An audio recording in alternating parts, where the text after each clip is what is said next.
Good morning বন্ধুরা। আমাদের চা জল খাবার খাওয়া হয়ে গেছে, কিন্তু ভিডিও করলাম না। কেন করলাম না জানো তো? ওই একই জিনিস প্রত্যেকবার যা বলি এবারে তাই বলছে, বক্স ছেড়েছে, খুব জোরে বক্স ছেড়েছে, সেজন্য আর ভিডিওটা করিনি।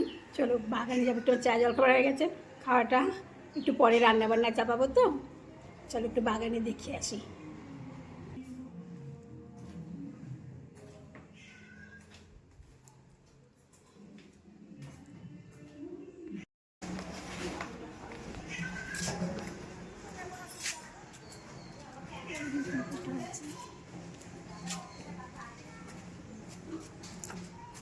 বাগান না, সেটা উঠোন।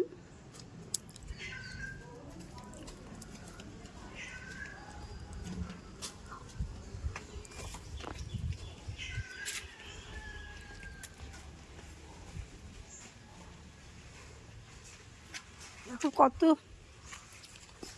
এই পড়ে যাচ্ছিল। এই ফুলগুলো কি বলো? কুন্দ ফুল ফুটে আছে, কি সুন্দর লাগছে দেখতে। আমের বকুল এসছে, দেখো রাস্তার দিকে বেশি এসছে, নিচ থেকে দেখা যায় না, ছাদের দিকে ভালো দেখা যায়। আমি ফোনটাই ঠিক করে ধরতে পারছি না। সবগুলো গাছে আমের বল এসছে, রাস্তার দিকে বেশি একদম।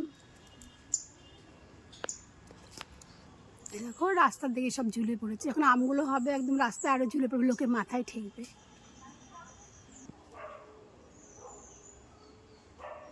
সব গাছেই বল এসছে, প্রত্যেকটা গাছে। মোবাইলে কীভাবে ধরছি দেখা যাচ্ছে কিনা, যেতে পারছি না। এই দেখো ছোট্ট একটা গাছ, এটাতেও অনেকগুলো বল এসছে, ওই পাশটায়, এই পাশ থেকে বেশি দেখা যাচ্ছে না। এই দেখো লেবু গাছে ছোটো ছোটো ছোটো ফুলে ভর্তি, দেখা যাচ্ছে না, মানে পাতাগুলোয় বেশি দেখা যাচ্ছে, ফুলগুলো বোঝা যাচ্ছে না ছোটো ছোটো। তো লেবু গাছে প্রচুর ফুল এসছে, এই গাছটা প্রচুর লেবু হয় গো, পড়ে থাকে লেবু, আগে পুরনো লেবু কত গাছে আছে। বাগান থেকে এসে পাটা ধুয়ে নিলাম, তারপরে দেখো পান গাছ।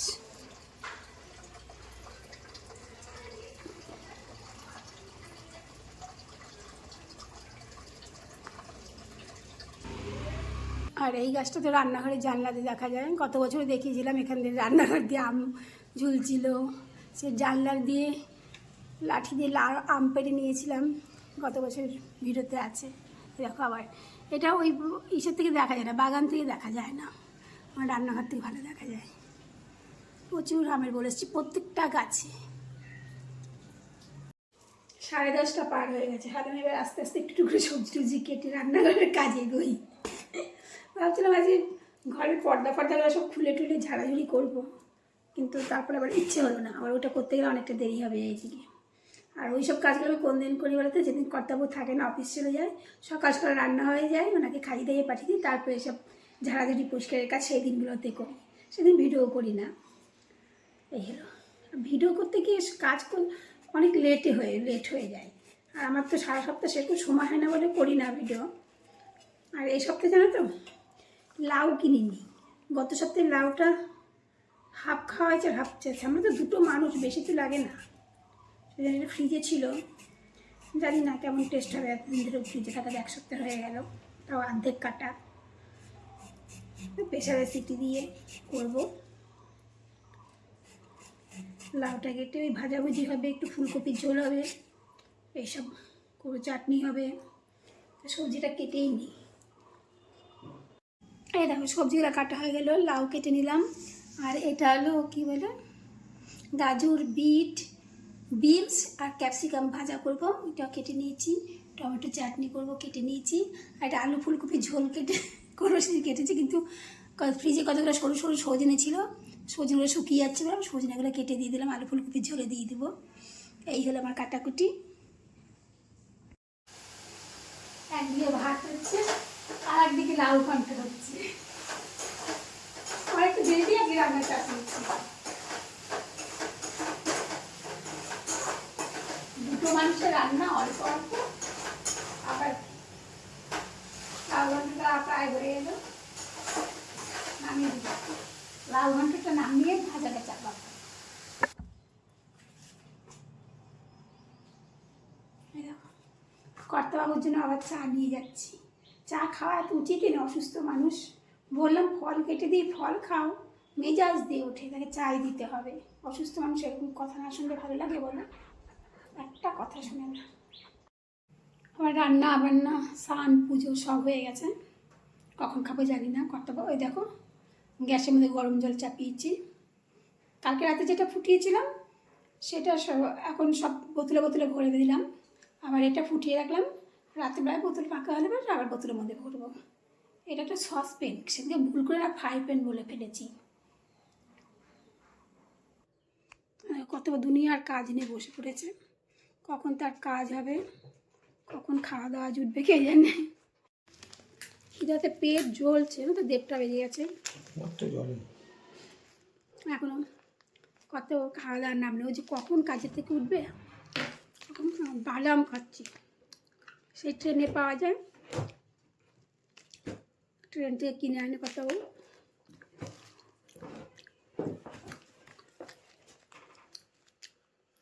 তাড়াতাড়ি করো তাড়াতাড়ি করো, চোখে দেখিনি। এখন 2:45 বাজে, এখন কত কাজকর্ম হলে আমি খাওয়া দাওয়া করবো। আমি দেখিয়ে দিই কী কী রান্না করেছি।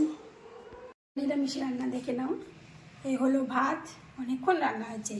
এটা আলু ফুলকপি সজনে দিয়ে ঝোল, আর এটা টমেটোর চাটনি, এটা লাউ ঘন্ট মুগ ডাল চিটিয়ে, আর এটা বিট গাজর বিনস আর ক্যাপসিকাম ভাজা। এই হলো রান্না। তো আমরা এখন খেয়ে নিই বলো। 3:15 বাজলো, খাওয়া দাওয়া মিটলো। তো এখন নিচে যাব। ট্যাঙ্কিতে জল ভরেছি, আর অল্প একটু হয়তো কমে গেছে এখন ইউজ করার জন্য। তার একটু পাম্পটা চালিয়ে ট্যাঙ্কিটা ভরে গ্যারেজের তালা দিয়ে জামা কাপড় তুলে রেখে তারপর এসে খাটে উঠবো। খাটে এসে প্রাণ ভরে মোবাইল ঘাঁটবো। কত জন্য 1 কাপ চা চাপিয়েছি, সন্ধ্যাটা তো অনেকক্ষণ গা হয়ে গেছে, বসে মোবাইল ঘাঁটছিলাম। তো ওনাকে চা দিব। চা ছোটো ছোটো বিস্কুট দেবো, এই বিস্কুট আমার খেতে খুব ভালো লাগে, নোনতা নোনতা জিরে দেওয়া। এটাই দিলাম কী বললাম যেন, হ্যাঁ চা দিয়ে আমি বেরোবো, জানেন তো ওষুধ আনতে যাবো, রেডি হতে হবে। চাটা হোক। দেখো 1 কাপ চা বিস্কুট দিয়ে মানে দিতে যাচ্ছি, এটা দিয়ে বেরোবো। ওষুধ ওষুধ টষুধ নিয়ে এসে তারপরে টিফিন দেবো। এখন শুধু চা বিস্কুট দিচ্ছি। তো রেডি হয়ে এলাম, যাচ্ছি ওষুধ কিনতে। জানি না রাস্তা যদি গরম লাগে জ্যাকেটটা খুলে দিতে হবে, বাড়িতে প্রচণ্ড গরম লাগছে। ওষুধ নিয়ে চলে এলাম, এবার টিফিন দিতে হবে। রাতে রান্না বান্না খাওয়া দাওয়া সব কাজ পড়ে আছে, দেখি কতদূর কী করি। কত আগে ফোলা ফোলা দুটো রুটি দিয়ে যাচ্ছি। এটা টিফিন কিন্তু এটা রাতের খাবার কখনোই হবে না, কারণ রাতে তো তাড়াতাড়ি খাই না, খেতে খেতে 12টা বাজে। তো এখন একটা টিফিন দেবো আর চা দেবো। তো এখানেই রাখছি, কারণ রাতের কাজ দেখা গেলে রাত্রি 12টা বাজবে। এখানে শেষ করে টাটা, গুড নাইট।